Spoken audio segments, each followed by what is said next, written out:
I think I speak on behalf of everyone where I say that I wish that Jude Bellingham and Jobe Bellingham's dad was my dad, and their mum is my mum.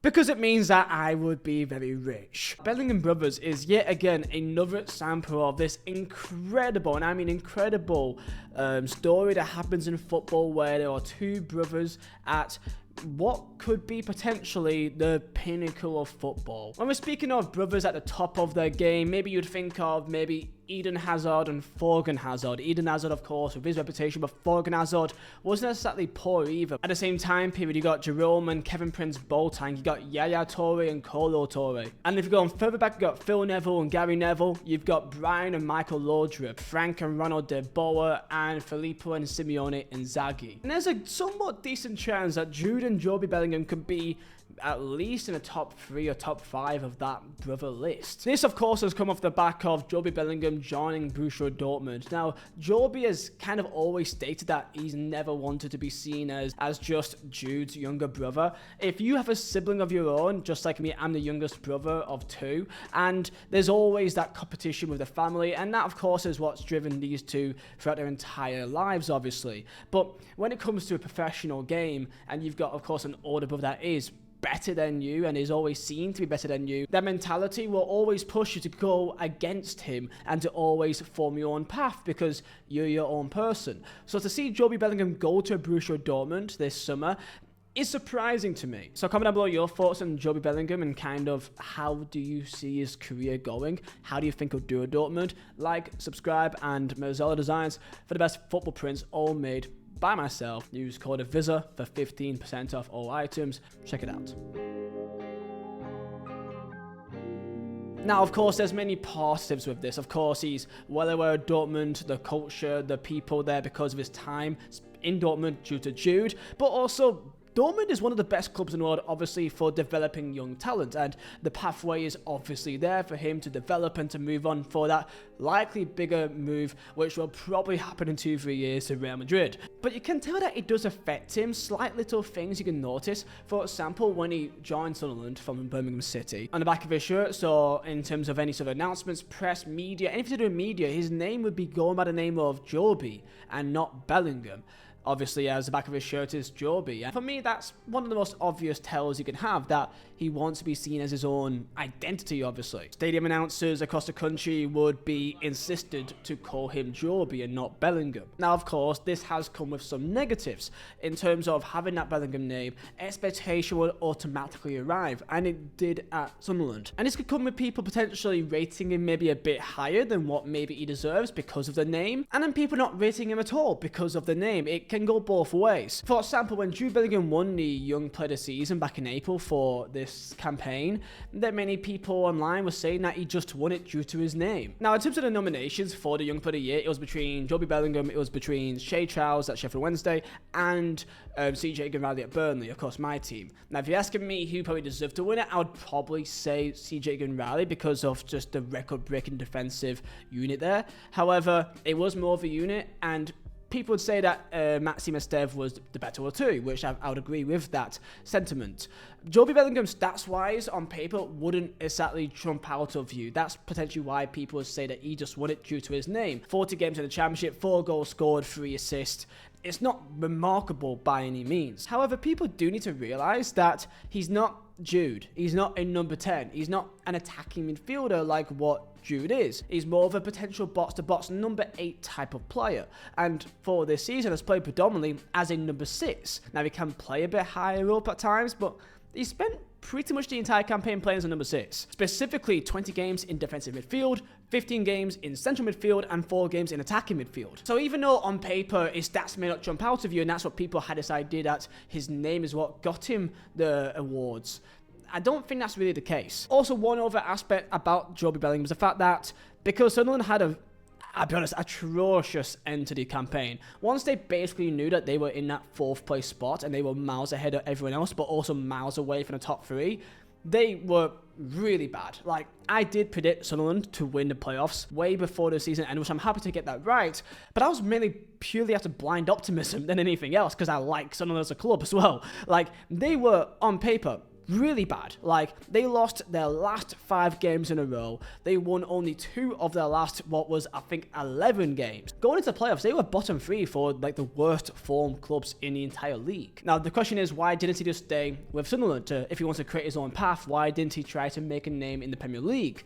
People may say this, that he's maybe hiding from Premier League, but I think this is a very smart decision. The Premier League is a step above from Championship, like by a mile. And I think the pressure will come to him from being for Sunderland, which will be up against it next year, let's be honest here. So are Burnley, don't get me wrong, but Sunderland will be up against the cosh next season. He's going to be in a struggling situation. I think a year in Premier League may do some damage to him than anything else, to kind of use that reputation and to use the credit that he's got right now. And of course for Sunderland, they've got some decent cash out of him. I think it suits all parties. But it wasn't only Dortmund that wanted him. Of course, Frankfurt was really in demand for him. RB Leipzig also really wanted him as well. If he wanted to make his own path, there were other options overseas other than Dortmund that he could have gone to. So what exactly is Jobe's playstyle that makes him different compared to Jude? Jobe is annoyingly very similar to Jude in many ways. He's a great technical, but most importantly, intelligent player in terms of his understanding of the game. He has great movement and he has a knack of being in the right place at the right time, but not as well as Jude in terms of an attacking sense. And of course, that work ethic combines for both attack and defense as well really well. So he is very much a box to box, but I wouldn't say he's the same as Jude. Ball control, therefore, his knack of getting out of tight situations is potentially his best strong point. That's why as a number 6, he can receive the ball from the back and then turn in tight spaces when he's under pressure to be to evade any pressure coming around him. The genetics of the Bellinghams is what is really impressive. That they've got this such massive frame to them, shoulders-wise and arm length, where it makes them perfect in those midfield areas where they're able just to hold off players around them. God, I wish I had that. Of course, his passing range is of course pretty good. However, he's not exactly precisely known for this kind of final third, penetrating passes. So with Jobe now going to Dortmund, of course, both teams are playing in the Club World Cup. It's really likely, considering also the Champions League, that both Jude and Jobe both play against each other very soon.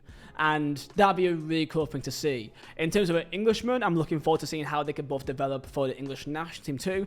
It'd be very soon that both Bellinghams will be playing for the English national team, likely both being involved for the future, which will be really cool to see. And for me personally, one of the best parts about all of this is how the Sunderland fans have kind of took to him leaving. It'd be kind of easy to see Sunderland fans maybe being quite annoyed by him leaving, considering he is one of the better players and they have just gone into Premier League. However, I think the fee does help massively in terms of kind of making that a bit easier to handle. Him not going to Premier League reminds me of what we saw with with a decent Norwich team back in Championship a couple of years back, when they had quite a few decent, highly rated young players. You got Todd Cantwell, you got Ben Godfrey, you've got Matt Sirens, you've got quite a few young players there that would seem to be really, big things. They stuck with it in Norwich, got battered all year, and none really got that big move that they would have deemed to have. Matt Sirens was always linked to Tottenham Hotspur the entire time. The damage of being in Premier League and kind of being in a bottom 3 side, losing most weeks, is very, very damaging. Not just for reputation, but also just mentally as well, losing that confidence and that kind of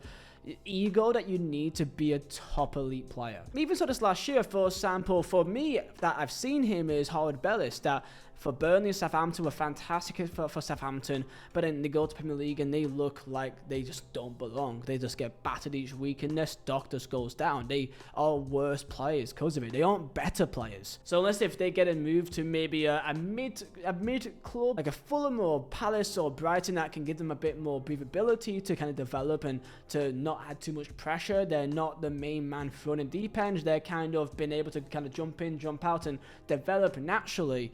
Yeah, I think Jobe Bellingham staying at Sunderland would have been a massive problem for him, so I'm happy that he got out when he could. Something similar to what we can see with even Burnley. For myself, with CJ Egan-Riley, he's now left to go to Marseille, which Marseille is another kettle of fish, as we all know, but I think he got out just in time. So to end off this video, I'm going to end off with one of the most common things you hear about him. I saw this online from someone saying that's a cracking bit of business by Sunderland to get that fee and a sell-on clause. Richard says, not seen a family connection leaned on so heavily since Ali Dia turned out for Southampton. £10 million max if he had a different surname. This is what you're going to see. for quite a long time, and it may continue like this forever until Jobe eventually, I guess, cracks on, proves that he's more than just Jude Bellingham's little brother. Which I find this development and this evolution of him really fascinating, and I'm really interested to see how he does at Dortmund. I do fear, because of his playstyle, that he's not as attacking as Jude. His goals and assists will probably not be as, impressive as what his was, but that's due to his position.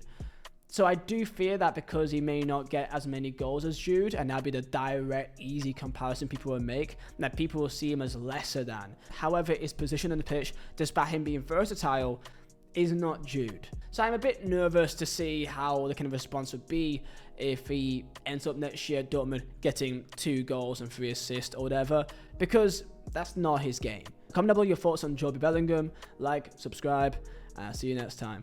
See ya.